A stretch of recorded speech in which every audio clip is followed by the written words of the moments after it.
The psalmist says in Psalm 102, there is a message for the generations to come.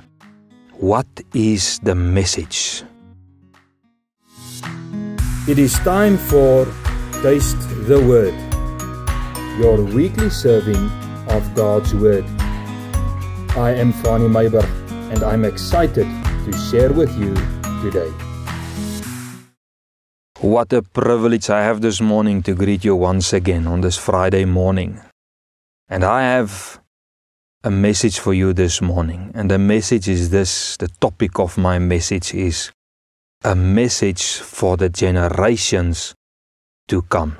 Psalm 102 verse 18 up to verse 22 says, "This will be written for a later generation, and the people who have not yet been created will praise the Lord." The CSB translation says, "Let this be recorded for a generation to come, so that a people yet to be created may praise the Lord." So what must be recorded for the generations to come? He looked down from his holy heights. Now he's speaking about God.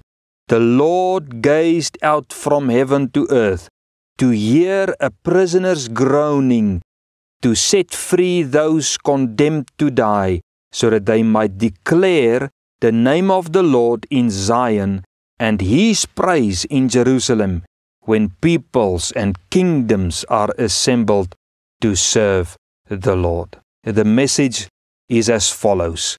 Like in the days of Israel in Egypt, when there was a constant call to God for their deliverance, and God looked down from heaven from His holy place to His people in Egypt, He heard their groaning as a people destined to hard labor and death thereafter, and how God answered them from heaven and set them free by the hands of Moses. In the same manner will God do to the generation and the generations that will come.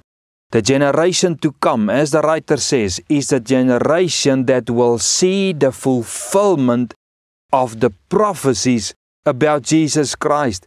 The generation to come was and is all those who live in the gospel era, the Moses of the gospel era, Jesus Christ. And the writer said, the later generation and generations who have not yet been created, they will praise the Lord. Why will they praise the Lord?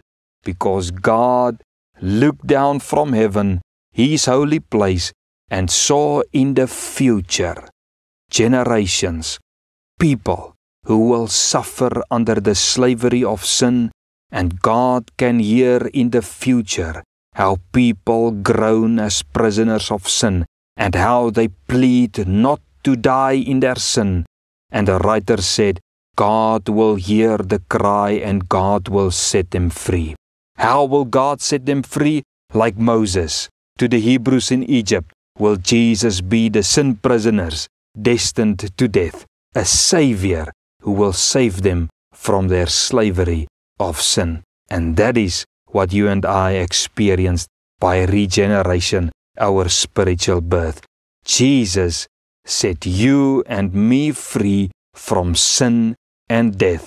We live in the fulfillment of this psalm. And the writer says, this work of Jesus Christ on the cross will result in people and kingdoms who will assemble and serve the Lord. God said it, and it will be so. Millions of people and kingdoms have already experienced the fulfillment of this psalm.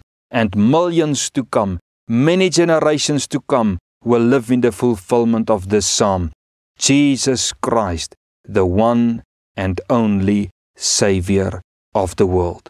You know, there is no other religion that can offer you this. And what will happen after the sinner is set free and saved from death? They will declare and praise the name of Jesus. Can you say with me, all glory to God. Blessings, and may the Lord bless you in this weekend. Have a good rest, and remember, Sunday, go to church and listen to the Word of God together with fellow believers. Blessings.